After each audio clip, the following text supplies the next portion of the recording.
পুরুষ তুমি ধন্য আমাকে কষ্টবতী করে অন্য নারীকে মায়াবতী করে দেওয়ার জন্য। ভুলে যাব সব মায়া, মুছে ফেলবো স্মৃতি। আরে সে তো হলো বহুরূপী, মনে রাখলেই ক্ষতি। অনেক চেষ্টা করেও আজও পাইনি তাহার মন। ভুলতে চেয়েছিলাম তাকে, পাগলাগারদে ভর্তি আছি প্রেমের অপরাধে। কারে ভাবলাম আপন আর কারে দিলাম আমার এই মন। সে তো বুঝলই না তাকে আমার কতটা প্রয়োজন। না বুঝে প্রেমে পড়লাম, সেই প্রেমেই ধ্বংস হলাম। প্রেম সবার জন্য পূর্ণতা নয়, আমার জন্য অভিশাপ। সৃষ্টিকর্তা জানেন বিচ্ছেদের যন্ত্রণা, তাই তিনি প্রেমের সঙ্গে দিয়েছেন মহাপাপ। পাখির যখন চোখ ছিল না, চোখ দিয়েছিলাম তারে। পাখি এখন দুনিয়া দেখা অন্ধ বলে আমারে।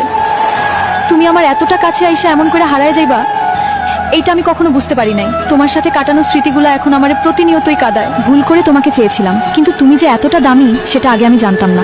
পছন্দের জিনিসগুলো কখনোই নিজের হয়ে থাকে না, হয় হারিয়ে যায় নয়তো অন্য কারো হয়ে যায়। হারাতে চাইনি তোমাকে, তবুও তুমি হারিয়ে গেলে। তোমার মাঝে সুখ খুঁজতে গিয়েছিলাম, কিন্তু তুমি আমাকে দুঃখটাই দিলে। হেসে না হয় মুক্তি দিলাম, কেঁদে আর পেলাম কই। যতই বলি তুমি আমার, তুমি আর আমার কই। ভাগ্য করে একটা জীবন পেয়েছি, কষ্ট ছাড়া আর কিছুই নেই। আমি তো রাখতে পারলাম না।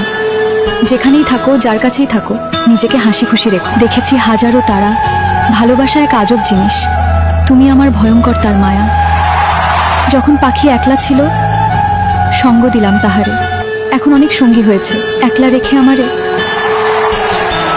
কিছু মানুষ কল্পনাতেই মানায়, কারণ বাস্তবে পাওয়ার মতো যে আমার কপালটাই নাই। পৃথিবীতে সবচেয়ে বড় বেইমান হলো নিজের মন, যেটা নিজের হয়েও অন্যের জন্য কাঁদে। তুমি তো কথা না বলে থাকতে পারো, আমি কেন পারি না? আমার কেন কষ্ট হয়? সেদিন পরিচয়টা না হলেই ভালো হতো। তাহলে আজকে এত কাঁদতে হতো না। আমায় ক্ষমা করে দিও। হয়তো আমার সাথে পরিচয় না হলে তোমার জীবনটা আরো সুন্দরভাবে কাটতো। আরে আমি তো তাকেও ছেড়ে দিয়েছি। যাকে ছাড়া থাকতে হবে ভাবলে আমার দেহ থেকে রুহুটাই বেরিয়ে আসতো। শেষ অভিমানে মৃত্যু হবে, তবু আর কোনোদিন কথা হবে না। একটা সময় যে মানুষটার সাথে রাতের পর রাত জেগে কথা হতো, সেই মানুষটাও সুন্দর করে যত্ন সহকারে এই কলিজায় আঘাত করলো। মরার জন্য বিষ লাগে না, একজনের মায়ায় পড়ে দেখো, তার অভাবেই মারা যাবে।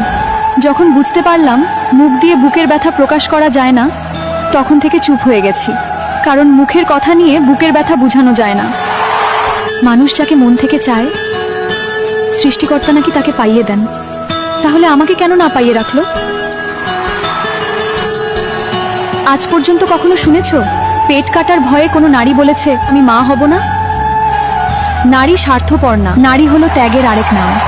নিজের শরীরের ব্যথা হাজার হোক আর মৃত্যুর ঝুঁকি জেনেও যে নারী হাসি মুখে মা হতে চায়, সে নারী কখনোই স্বার্থপর হতে পারে না। খুঁজিলাম ভালোবাসা,